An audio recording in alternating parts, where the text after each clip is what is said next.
Hello everyone, आज के इस वीडियो में हम पैसिव वॉइस के टॉपिक को डिस्कस करने वाले हैं और पैसिव वॉइस के टॉपिक में हम प्रेजेंट टेंस के सेंटेंसेस को आज डिस्कस करेंगे।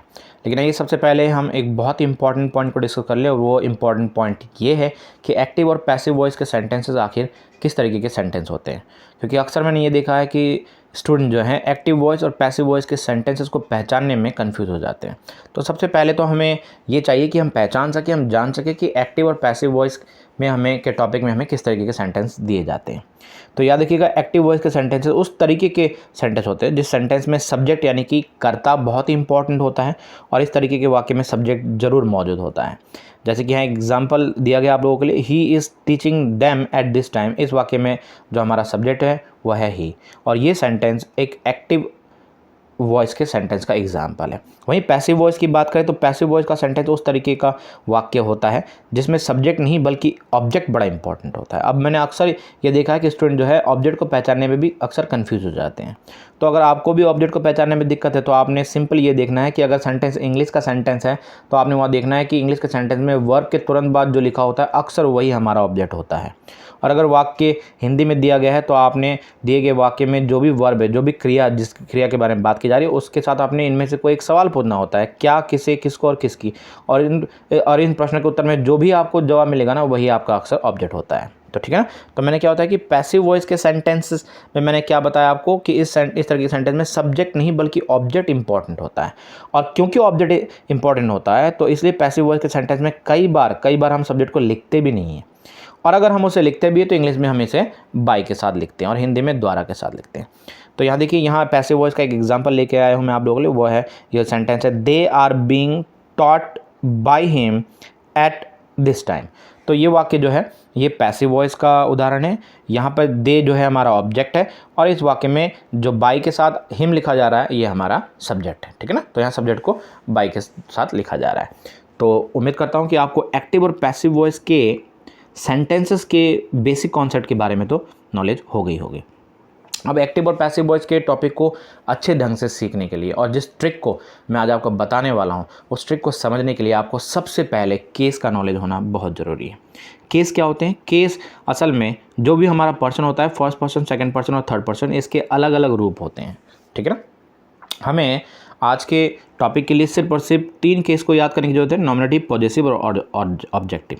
ये समझिएगा कि केस में आखिर हमने नॉमिनेटिव, पॉजेसिव और जो ऑब्जेक्टिव केस है इसमें हमें वर्ब के जो रूप मिलेंगे वो किस रूप में होंगे और उसका यूज़ असल में कैसे किया जाता है। First person I, we, you, he, she और दे की अगर हम बात करें तो ये सभी जो है ये नॉमिनेटिव केस में होते हैं। ठीक है ना। नॉमिनेटिव केस यानी कि ये पर्सन का वो रूप होता है जो सेंटेंस में सब्जेक्ट के तौर पे यानी कर्ता के तौर पे मौजूद होता है। और अगर हम पॉजिटिव केस की बात करें तो इसमें आपको पर्सन के वो रूप मिलते हैं जिसके द्वारा हमें उस पर्सन का रिलेशन यानी संबंध बताया जाता है।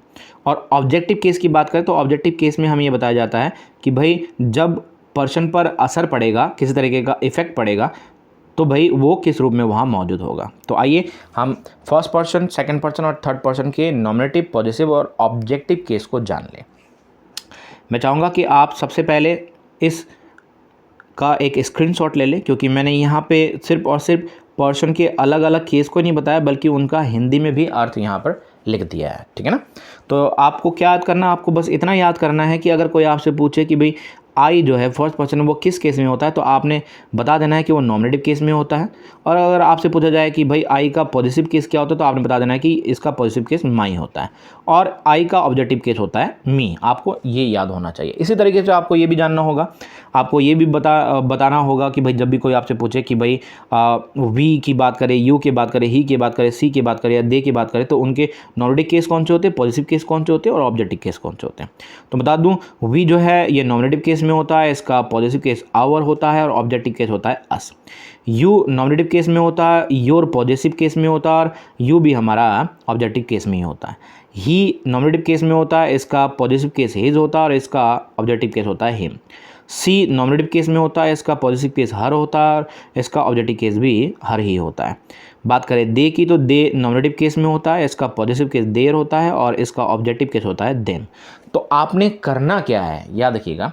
मोटे तौर पे मैं आपको समझा दूं कि आज के जिस टॉपिक को हम डिस्कस कर रहे हैं और जिस भी ट्रिक की मैं बात कर रहा हूँ उसमें बार बार आपको केस का जिक्र आएगा। तो आपने करना क्या है, मोटे तौर पे बता रहा हूँ, ट्रिक के तौर पे बता रहा हूँ कि अगर दिए गए वाक्य में आपको ऑब्जेक्टिव केस यानी पर्सन का ऑब्जेक्टिव केस मिल जाए तो सिंपली आपने ऑब्जेक्टिव केस को नॉमिनेटिव केस में चेंज कर देना है, ठीक है ना। और अगर आपको दिए गए सेंटेंस में नॉमिनेटिव केस में पर्सन मिल जाए तो आपने सिंपली उसको चेंज कर देना है ऑब्जेक्टिव केस में।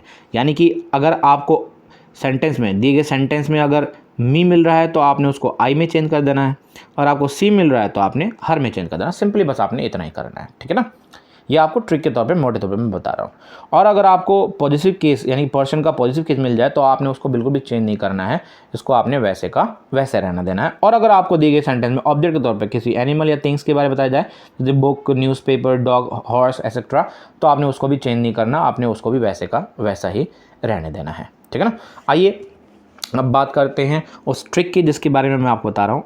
अब जिस ट्रिक को मैं बता रहा हूँ आपको, इस ट्रिक को अगर आप सीख गए तो आप क्या कर सकते हैं कि आप दिए गए वाक्य को सिर्फ देखकर ही उसको एक्टिव वॉइस से पैसिव वॉइस में चेंज करना सीख सकते हैं, ठीक है ना। और ये एक ऐसा ट्रिक है, ये एक ऐसा रूल है जिसके बारे में मैं आपको बता रहा हूँ। जैसे कि मैंने आपको बताया कि आज के वीडियो में हम सिर्फ और सिर्फ प्रेजेंट टेंस के सेंटेंस को डिस्कस कर रहे हैं। मान लीजिए आपको प्रेजेंट इंडेफिनिट का सेंटेंस दिया जाए, या फिर आपको प्रेजेंट कंटिन्यूअस का सेंटेंस दिया जाए, या फिर आपको दिया जाए प्रेजेंट परफेक्ट का सेंटेंस, तो हर एक बदलते हुए टेंस के साथ उसको एक्टिव वॉइस से पैसिव वॉइस में चेंज करते हो तो आपको अलग अलग रूल को याद करने की जरूरत नहीं है। आपने बस सिर्फ और सिर्फ इसी ट्रिक को याद कर लेना है, और इसी ट्रिक को अगर आप समझ गए तो बदलते हुए टेंस के साथ आपको अलग अलग रूल याद करने की जरूरत नहीं है। सिर्फ और सिर्फ इसी रूल को, इसी ट्रिक को इस्तेमाल करिए, सभी तरीके के प्रेजेंट टेंस के एक्टिव वॉइस से पैसिव वॉइस आप बड़े आराम से बनाना सीख लेंगे, ठीक है ना। तो आइए इस बहुत ही इंपॉर्टेंट ट्रिक को डिस्कस कर लें। याद रखिएगा, इस ट्रिक का इस्तेमाल आपने सिर्फ और सिर्फ पॉजिटिव और नेगेटिव सेंटेंसेस के लिए ही करना है। अगर आपको दिए गए सेंटेंस को एक्टिव वॉइस से पैसिव वॉइस में चेंज करने को मिलता है तब आपने क्या करना है, सबसे पहले तो उस सेंटेंस में आपने जो है एक्टिव वॉइस से पैसिव वॉइस में चेंज कर दो। सबसे पहले आपने लिखना है ऑब्जेक्ट को, और ऑब्जेक्ट हमेशा आपने नॉमिनेटिव केस में लिखना है, ठीक है ना। उसके बाद ऑब्जेक्ट के तुरंत बाद आपने हेल्पिंग वर्ब को लिख देना है।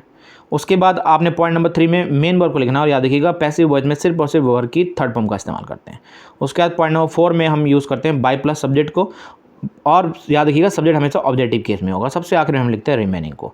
अब मैंने क्या बताया, इस ट्रिक को आपने हर एक बदलते हुए टेंस के साथ जो है इस ट्रिक को यूज़ करना है, चाहे टेंस कोई सा भी हो, प्रेजेंट डेफिनेट हो, प्रेजेंट कंटिन्यूस हो, या प्रेजेंट परफेक्ट हो। यानी कि हर बदलते हुए टेंस के साथ आपने रूल अलग अलग याद नहीं करना, बस इसी एक ट्रिक को यूज़ करना है। लेकिन इस ट्रिक को यूज़ करते बाद आपने स्मार्ट वे में बस एक ही चीज़ समझना है, वो ये कि हर बदलते हुए टेंस के साथ आपने बस एक ही चीज़ को बदलना है, और वो है हेल्पिंग वर्ब।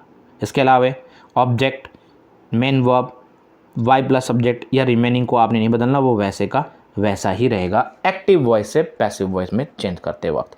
तो अगर किसी तरीके से हमें ये मालूम चल जाए कि भाई दिए गए वाक्य में हेल्पिंग वर्ब क्या होगा जब हम उस वाक्य को एक्टिव वॉइस से पैसिव वॉइस में चेंज करेंगे, तो भाई बड़े आराम से हम उस वाक्य को सिर्फ देख कर ही एक्टिव वॉइस से पैसिव वॉइस में चेंज कर देंगे। तो आज के इस वीडियो में मैं आपको यही बताने वाला हूँ कि किस तरीके से आप बड़े आराम से दिए गए वाक्य को सिर्फ और सिर्फ देख कर ही एक्टिव वॉइस से पैसिव वॉइस में बदल पाएंगे। तो आइए हम सीख लेते हैं अपने सबसे पहले ट्रिक को। इस ट्रिक को मैं कहता हूँ सारा खेल हेल्पिंग वर्ब का।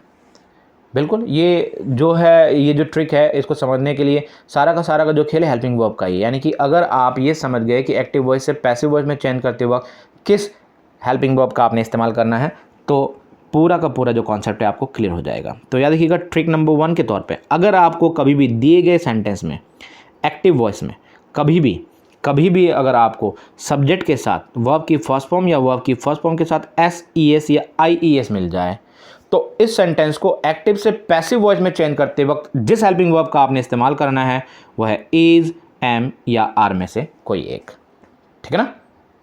और अगर आपको दिए गए सेंटेंस में मिल जाए डू या डस के साथ नॉट प्लस में वर्ब की फर्स्ट फॉर्म, तो सिंपली आपने क्या करना है, इज नॉट, एम नॉट या आर नॉट का यूज़ करना है एक्टिव वॉइस से पैसिव वॉइस में चेंज करते वक्त हेल्पिंग वर्ब के रूप में, ठीक है ना।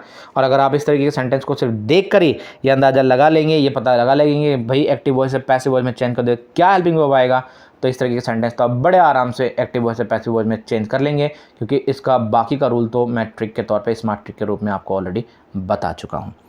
अब आपकी जानकारी के लिए मैं बता दूं कि इस तरीके के वाक्य जो होते हैं ये प्रेजेंट डेफिनेट टेंस के ही वाक्य होते हैं, क्योंकि प्रेजेंट डेफिनेट टेंस के पॉजिटिव और नेगेटिव रूल को आप जानते हैं कि पॉजिटिव रूल में सब्जेक्ट के साथ वर्ब की फर्स्ट फॉर्म या वर्ब की फर्स्ट फॉर्म के साथ एस, ई एस या आई एस आती है, और नेगेटिव रूल में सब्जेक्ट के साथ डू नॉट या डज नॉट के साथ वर्ब की फर्स्ट फॉर्म का इस्तेमाल किया जाता है।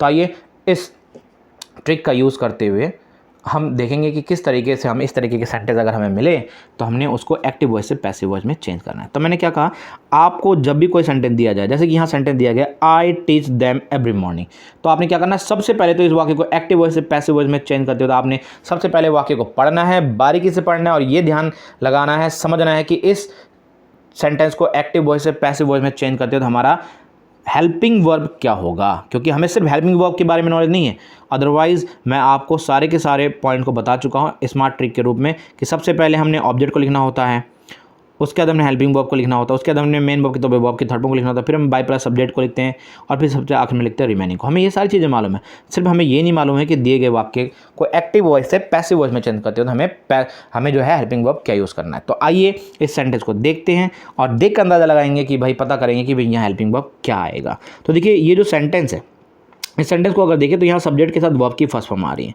तो मैंने क्या बताया कि अगर आपको सब्जेक्ट के साथ वर्ब की फर्स्ट फॉर्म मिल जाए एक्टिव वॉइस में तो पैसिव वॉइस में इस तरह की कंडीशन में आपने हेल्पिंग वर्ब के तौर पे क्या यूज़ करना है, इज, एम या आर को। ठीक है ना। तो हमने सिर्फ इस सेंटेंस को देख कर ये पता लगा लिया, क्योंकि यहाँ सब्जेक्ट के साथ वर्ब की फर्स्ट फॉर्म है, तो इसको देख के पता लगा लिया कि यहाँ जब हम इस सेंटेंस को एक्टिव वॉइस से पैसिव वॉइस में चेंज करेंगे तो क्या यूज़ करेंगे, इज, एम या आर में से किसी एक को। ठीक है ना। तो जब हमने ये पता लगा लिया तब हमने इस सेंटेंस को तो सिर्फ देख कर इसका पैसिव वॉइस बना लेना है, क्योंकि हमारे पास ऑलरेडी रूल मौजूद है। आइए जो रूल हमारे पास मौजूद है उसका इस्तेमाल करते हैं। तो सबसे पहले हमने ऑब्जेक्ट को लिखना है नॉमिनेटिव केस में। इस सेंटेंस में हमने ऑब्जेक्ट ढूंढना है, I teach them every morning. तो मैंने क्या बताया था, इंग्लिश के सेंटेंस में अगर आप दिए गए वाक्य में ऑब्जेक्ट नहीं पहचान पाते तो आपने क्या करना है, देखना है कि जो भी वर्ब है उसके बगल में ही जो है उसके साथ ही जो लिखा हुआ वही अक्सर हमारा ऑब्जेक्ट होता है। तो यहाँ पे वर्ब जो टीच है उसके बगल में उसके साथ ही जो लिखा है वो है देम। तो देम हमारा यहाँ ऑब्जेक्ट है, लेकिन हम देम को नहीं लिखेंगे। क्यों? क्योंकि देम को हम इसलिए नहीं लिख सकते क्योंकि ऑब्जेक्ट को हमने नॉमिनेटिव केस में लिखना है और देम हमारा ये जो है ये ऑब्जेक्टिव केस में मौजूद है। तो भाई इस ऑब्जेक्ट जो हमारा देम है इसको हमने नॉमिनेटिव केस में लिखना है और देम का जो ऑब्जेक्ट जो नॉमिनेटिव केस होगा वो होगा दे। तो सबसे पहले इस सेंटेंस को एक्टिव वॉइस से पैसिव वॉइस में चेंज करते हुए हमने लिखना है दे को। उसके बाद रूल के तौर पे हमने हेल्पिंग वर्ब को लिखना है अगले पॉइंट पर, और हमें मालूम है कि हमने इस सेंटेंस को देखकर पता लगा लिया कि हमने यहाँ हेल्पिंग वर्ब के तौर पे एक्टिव वॉइस से पैसिव वॉइस में चेंज करते हुए इज, एम या आर में से एक का इस्तेमाल करना है। क्योंकि यहाँ ऑब्जेक्ट के तौर पे हमें दे मिला है तो भाई दे के साथ हम क्या यूज़ करते हैं, हम यूज़ करते हैं आर को। तो हमने यहाँ लिखना आर को। ठीक है ना। आगे बढ़ते हैं और देखते हैं अगले पॉइंट पे क्या। अगले पॉइंट में मेन वर्ब के तौर पे हमें वर्ब की थर्ड फॉर्म का इस्तेमाल करना है। यहाँ जो वर्ब है वो है टीच और टीच की जो थर्ड फॉर्म होती है वो होती है टॉट। ठीक है। तो यहाँ तक इसका आंसर बना दे आर टॉट। ठीक है ना। इसके बाद हम क्या लिखते हैं, बाई प्लस सब्जेक्ट को।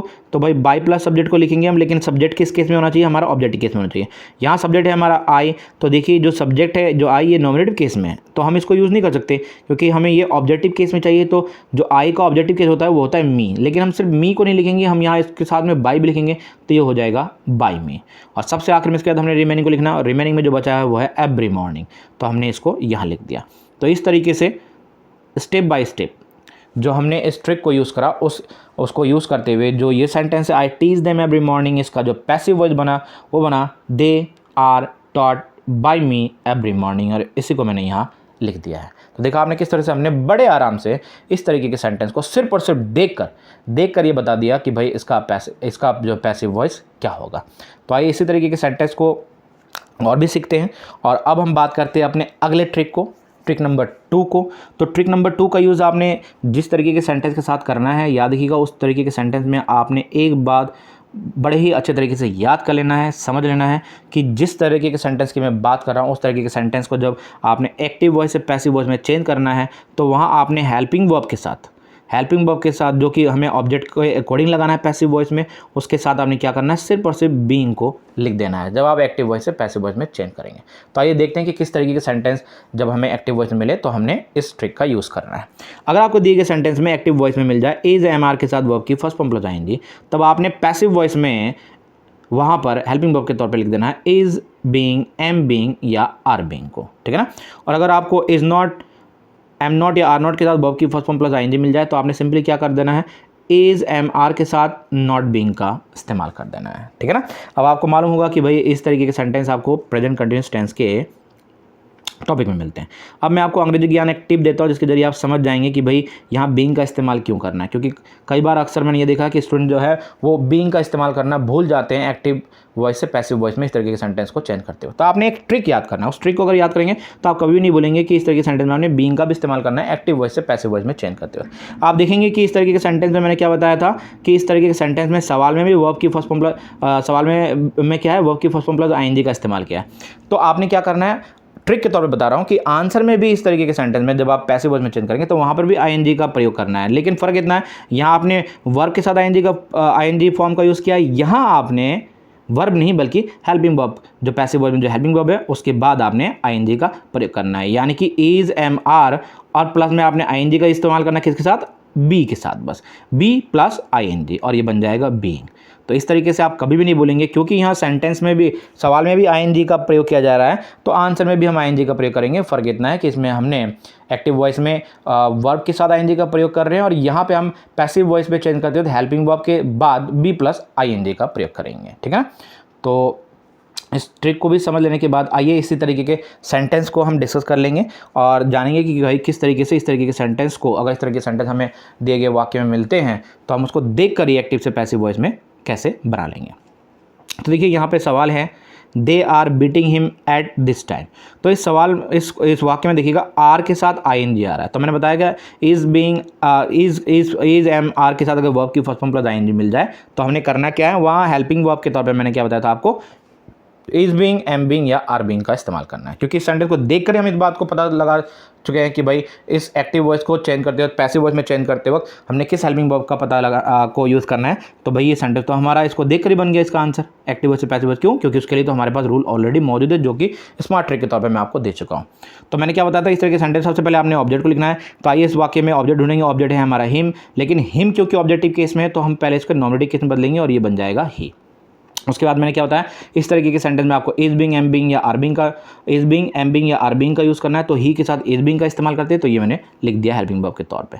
फिर उसके बाद हम वर्ब की थर्ड फॉर्म का इस्तेमाल करते हैं। यहाँ जो वर्ब है वो है बीट, बीट की थर्ड फॉर्म होती है बीटन, जो मैंने यहाँ लिख दिया। उसके बाद हम बाय प्लस सब्जेक्ट को लिखते हैं। बाय मैंने यहाँ लिख दिया और सब्जेक्ट लिखते हैं दे, लेकिन दे क्योंकि नॉमिनेटिव केस में और हमें इसका कौन सा केस चाहिए, इसका हमें ऑब्जेक्टिव केस चाहिए। तो दे का ऑब्जेक्टिव केस होता है देम, इसलिए मैंने यहाँ लिख दिया बाय देम। सबसे आखिर में हम लिखते हैं रिमेनिंग। देखिए इस पूरे वाक्य में जो रिमेनिंग बचा है एट दिस टाइम, तो इसको मैंने यहाँ लिख दिया। तो इस ट्रिक का यूज़ करते हुए they are beating him at this time का जो पैसिव वॉइस बनेगा वो बनेगा he is being beaten by them at this time. ठीक है, तो बड़े आराम से हमने इसको भी एक्टिव वॉइस से पैसिव वॉइस में चेंज करना सीख लिया। आइए दूसरे वाक्य देख ले। दूसरा वाक्य ही is writing a story now, और मैंने क्या कहा था, इज के साथ अगर आईएनजी मिल जाए तो आपने एक्टिव वॉइस के इस तरीके के वाक्य को पैसिव वॉइस में चेंज कर दिया, सिर्फ और सिर्फ हेल्पिंग वर्ब के तौर पे इज बीइंग, एम बीइंग या आर बीइंग का इस्तेमाल का यूज़ करना है हेल्पिंग वर्ब के तौर पे पैसिव वॉइस में। तो मैंने क्या बताया कि अब अगर आप इस सेंटेंस को देखकर इस बात का अंदाजा लगा चुके हैं तो भाई रूल तो मैंने ऑलरेडी आपको बताया कि इसी रूल का इस्तेमाल करना, अलग अलग टेंस के साथ बदलते हुए टेंस के साथ आपको अलग अलग रूल यूज़ करना ही नहीं है। तो अब हमने क्या यूज़ करना है, सबसे पहले इस तरीके के वाक्य को एक्टिव से पैसिव वॉइस में चेंज करते हैं। सबसे पहले हमने लिखना ऑब्जेक्ट को। ऑब्जेक्ट देखेंगे इस वाक्य में हमारा ऑब्जेक्ट है ए स्टोरी, तो मैंने यहाँ लिख दिया स्टोरी। और मैंने ऑलरेडी बताया कि helping verb is being, am being या आर बीइंग आएगा, तो ए स्टोरी के साथ हेल्पिंग वर्ब जो हमारा आएगा पैसिव वॉइस में वो आएगा इज बीइंग। उसके बाद हमने क्या यूज़ करना है, वर्ब की थर्ड फॉर्म को। यहाँ वर्ब है राइट, राइट की थर्ड फॉर्म हो जाएगी रिटन, जो मैंने यहाँ लिख दिया। उसके बाद हमें बाय प्लस सब्जेक्ट को लिखना है। सब्जेक्ट है हमारा ही, और ही का जो ऑब्जेक्टिव केस होता है वो हिम, इसलिए मैंने लिख दिया बाय हिम। सबसे आखिर में क्या लिखते हैं हम जानते हैं, सबसे आखिर में हम लिखते हैं रिमेनिंग को। तो भाई रिमेनिंग के तौर पे नाउ बच रहा है तो ये मैंने लिख दिया नाउ। तो इस तरीके से ये वाक्य जो है he is writing a story now, इसका पैसिव वॉइस जो बना वो बना a story is being written by him now. और इसको भी हमने सिर्फ और सिर्फ इस क्वेश्चन को देख कर इसका आंसर पता लगा लिया। आइए एक नेगेटिव सेंटेंस को देख लेते हैं। नेगेटिव सेंटेंस है I am not buying books at this time. इस सेंटेंस में am plus not plus verb की फर्स्ट फॉर्म प्लस आएंगी, तो मैंने क्या बताया, इस तरह के सेंटेंस में हमने is not being, am not being या आर नॉट बीइंग का यूज़ करना है हेल्पिंग वर्ब के तौर पे, जब हम पैसिव वॉइस में इस तरह के सेंटेंस को चेंज करते हैं। तो आइए इस रूल को यूज़ करते हैं। सबसे पहले ऑब्जेक्ट को लिखेंगे, तो ऑब्जेक्ट है हमारा बुक्स, तो बुक्स जो मैंने यहाँ लिख दिया। उसके बाद हमने हेल्पिंग वर्ब के तौर पे इज नॉट बीइंग या आर नॉट बीइंग का यूज़ करना है या एम नॉट बीइंग। तो बुक्स है यहाँ पे, तो इसके साथ हमने हेल्पिंग वर्ब लगाना है आर नॉट बीइंग, ये मैंने लिख दिया। फिर पॉइंट नंबर 3 में हमने वर्ब की थर्ड फॉर्म का यूज़ करना है। यहाँ वर्ब है बाय, बाय की थर्ड फॉर्म होती है बॉट, जो मैंने इसको लिख दिया। उसके बाद हमने लिखना होता है बाय प्लस सब्जेक्ट को। सब्जेक्ट हमेशा ऑब्जेक्टिव केस में होता है, सब्जेक्ट है हमारा यहाँ आई, आई का जो ऑब्जेक्टिव केस होता है वो मी, तो मैंने इसको बाय के साथ लिख दिया, ये हो गया बाय मी। सबसे आखिर में रिमेनिंग को लिखते हैं। रिमेनिंग क्या बचा रह गया, एट दिस टाइम, तो मैंने यहाँ लिख दिया एट दिस टाइम। तो इस तरीके से ये वाक्य I am not buying books at this time का एक्टिव वॉइस का पैसिव वॉइस जो बना books are not being bought by me at this time. तो बड़े आराम से हमने इन सभी सेंटेंस को सिर्फ और सिर्फ देख कर ही इस बात का अंदाज़ा लगा लिया कि कौन सा पैसिव वॉइस यूज़ होना है यहाँ पे, और देख कर ही हमने इसका आंसर भी बनाना सीख लिया।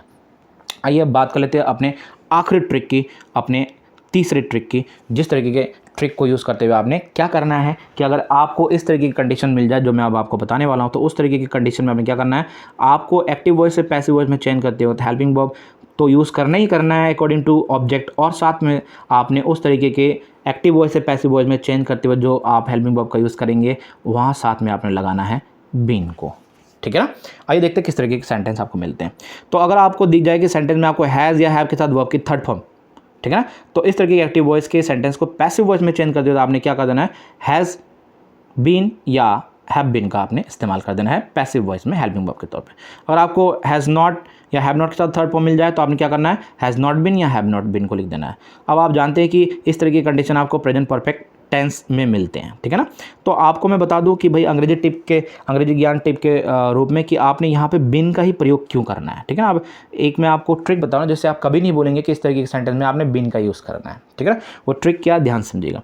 प्रेजेंट परफेक्ट टेंस के सभी पैसिव वॉइस में आपने हेल्पिंग वर्ब के तौर पर, यानी कि जब पैसिव वॉइस में उसको चेंज करेंगे एक्टिव वॉइस से पैसिव वॉइस में, तो हेल्पिंग वर्ब के साथ आपने बस एक काम करना है, आपको ये ट्रिक याद रखना है, और ये ट्रिक है बजाना है बीन, ठीक है ना। तो बीन क्या है, यानी BEEN बीन, यानी कि आपने क्या करना है, हेल्पिंग वर्ब के साथ आपने सिर्फ और सिर्फ BEEN बीन का यूज़ करना है। ट्रिक के तौर पे आपने याद करना है कि इस तरीके की अगर आपको कंडीशन मिल जाए तो इस तरीके की कंडीशन में आपने एक्टिव वॉइस से पैसिव वॉइस में सेंटेंस को चेंज करते वक्त बजाना है बीन, ठीक है ना, पैसिव वॉइस के हेल्पिंग वर्ब के साथ।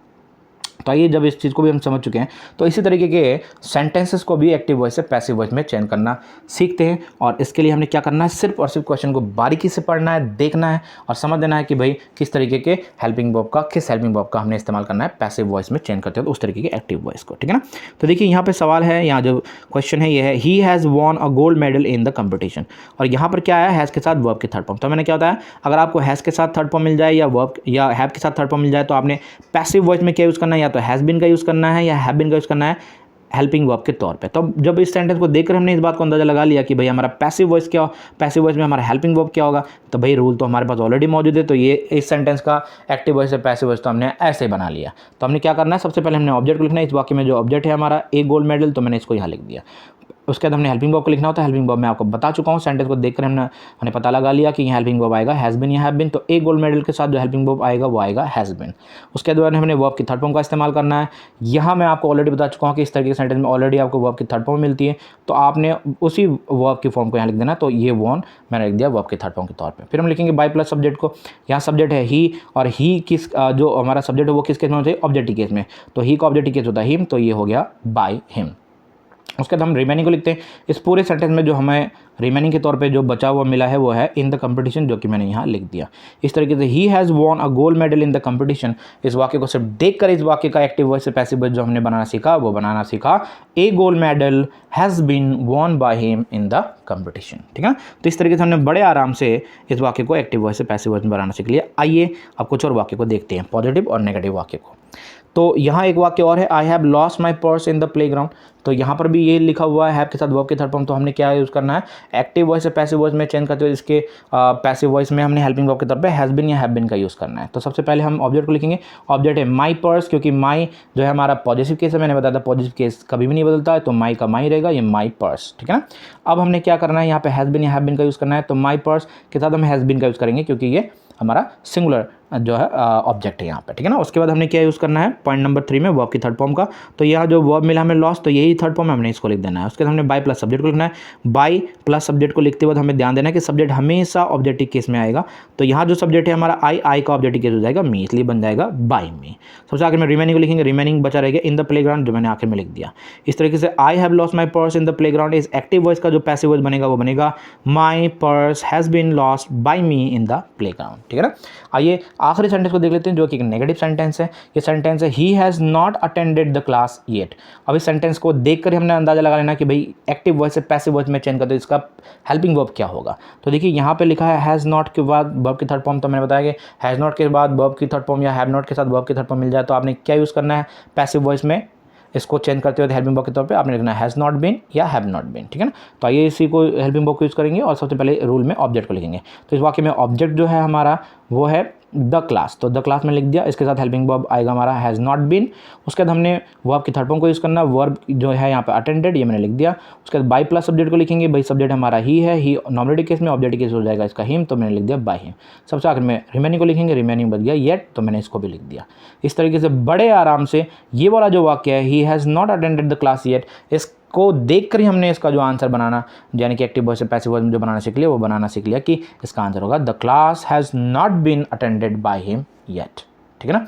तो ये वो ट्रिक है, यही वो ट्रिक है जिसके जरिए आपने बड़े आराम से ये सीख लिया कि किस तरीके से प्रेजेंट टेंस के अलग अलग सेंटेंसेस को, चाहे वो इंडेफिनेट को हो, प्रेजेंट इंडेफिनेट का सेंटेंस हो, वो प्रेजेंट कंटिन्यूस का टेंस हो या प्रेजेंट परफेक्ट का सेंटेंस हो, आप उसको सिर्फ देख कर ही एक्टिव वॉइस से पैसिव वॉइस में चेंज कर लेंगे। तो हर बार की तरह मैं आपके लिए इस बार भी कुछ क्वेश्चन लेकर आया हूँ। मैं चाहूँगा कि आप इन क्वेश्चन को अच्छे तरीके से पढ़ें और फिर इनका जवाब लिखें कमेंट बॉक्स पर, और जितनी जल्दी आप इनका आंसर कमेंट बॉक्स पर लिखेंगे, आपको आपके आंसर का फीडबैक मिल जाएगा। तो आज के वीडियो में बस इतना ही। उम्मीद करता हूँ कि ये वीडियो आपको ज़रूर पसंद आया होगा।